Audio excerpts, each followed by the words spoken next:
ہمارے لیے آج کی انجیل مقدس مرکز کی انجیل اس کا 1 باب 40 سے 45 آیات۔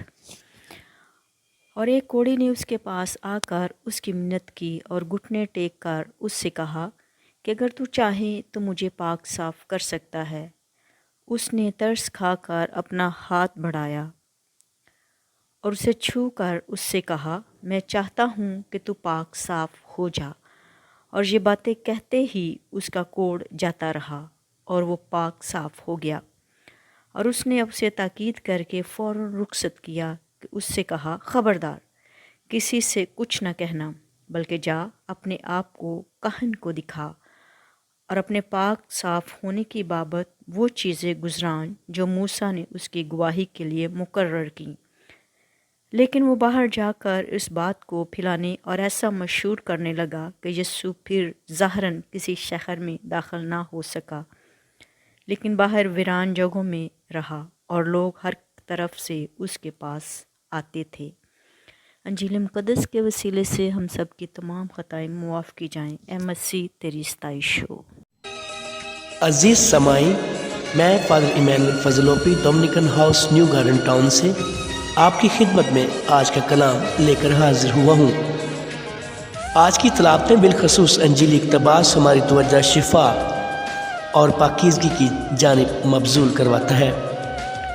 خداوند یسوع ایک کوڑی کو شفا دیتے ہیں۔ بائبل مقدس کے مفکرین اس اقتباس کو مختلف پہلوؤں کے تناظر میں دیکھتے ہیں۔ آئیے پہلے کوڑ یا جزام کے بارے میں جانتے ہیں۔ کوڑ قدیم دنیا کے ہولناک بیماریوں میں سے ایک ہے۔ آج بھی دنیا بھر میں 15 ملین جزام کا لوگ شکار ہیں۔ عموماً جزام جلد پر چھوٹے سرخ دھبوں سے شروع ہوتا ہے۔ یسوع کے دور میں جزام کی بہت ساری اقسام تھیں، طبی، مذہبی، سماجی اور مالی۔ متاثرہ شخصیت طبی کو رسمی طور پر ناپاک یعنی روحانی سمجھا جاتا تھا۔ کوڑیوں کو تنہا رہنے اور دوسرے لوگوں یعنی سماج سے 50 رفتار کا فاصلہ برقرار رکھنے کی ہدایت تھی۔ اگرچہ کوڑی کسی دوسرے شخص کو چھوتا ہے یا اسے کوئی اور چھوتا ہے یا وہ اسے چھوتا ہے تو دوسرے شخص کو اس وقت تک بیماری اور رسمی طور پر ناپاک سمجھا جاتا تھا جب تک کہ کسی کاہن کی طرف سے جانچ پڑتال نہ کی جائے اور اسے پاک قرار نہ دیا جائے۔ دوسرے الفاظ میں بیماری یعنی طبی اور رسمی نجاست یعنی روحانی دونوں باتوں کے لیے تھی۔ یاد رکھیں کہ کوڑی صحت یاب ہونے کے لیے نہیں کہتا بلکہ صاف ستھرے یعنی روحانی اور سماجی ہونے کے لیے کہتا ہے۔ اس کہانی میں بظاہر یوں معلوم ہوتا ہے جیسے اسے شفا ملی ہے، لیکن وہ شفا کے لیے نہیں کہتا، لیکن صفائی یعنی پاک صاف ہونے کے لیے ضرور کہتا ہے۔ کوڑی کی شفا کا خلاصہ۔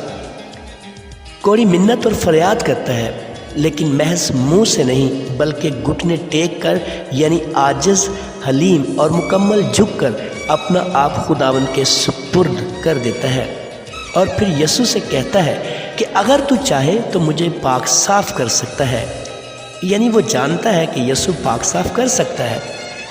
خداوند یسوع اس پر ترس کھا کر اپنا ہاتھ بڑھاتے اور اسے چھو کر کہتے ہیں، میں چاہتا ہوں کہ تو پاک صاف ہو جا۔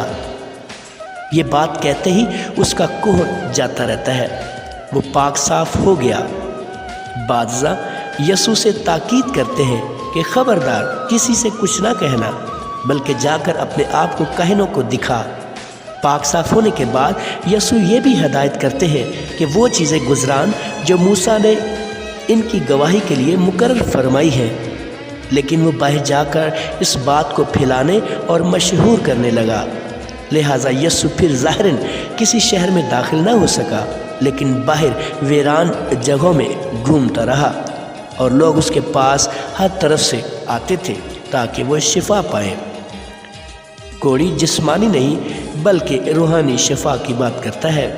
یہ آدمی اس قسم کی صفائی نہیں مانگ رہا جو ہم نہانے یا نہانے سے حاصل کرتے ہیں،